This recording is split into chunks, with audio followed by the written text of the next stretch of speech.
Hi, this is Michael Koszubski, and welcome to another Tuesday Tidbit presented by Regroup Advisors. Today, we're going to talk about how to double check your tools when you're actually running a meeting. And this happened to me a few years ago, but quite an interesting story. I was working on an engagement with a client board of directors to sit down and do their business strategy. Had a very unique room, boardroom, all four walls for a big whiteboard session. I spent 4 or 5 hours mapping things out, putting ideas up, going around the room, and after lunch, we started to go back through and replan the strategy.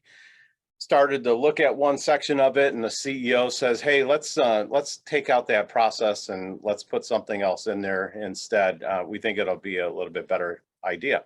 Now, at the time, this was a client of mine, so I wasn't employed there, and walked up to the whiteboard, took the eraser, ran it down, and realized, didn't erase anything.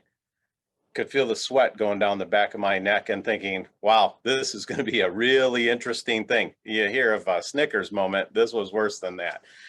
Took the eraser, tried it a second time, at which point in time I heard the CEO go, "Who in the world missed the sign and brought in a Sharpie into this room?"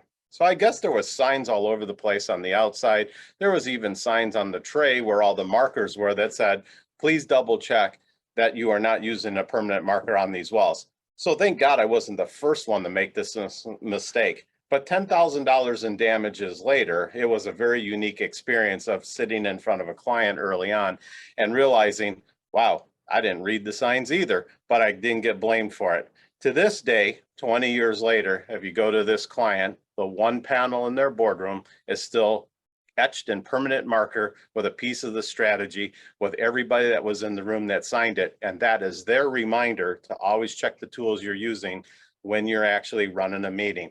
This has been another Tuesday Tidbit, and hopefully you don't make the same mistake I did in the past by writing with a permanent marker in a room full of whiteboard. Have a great day.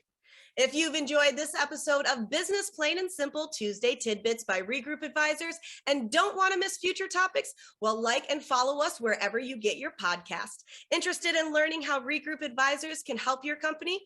Contact us at info@regroupadvisors.com or online at regroupadvisors.com.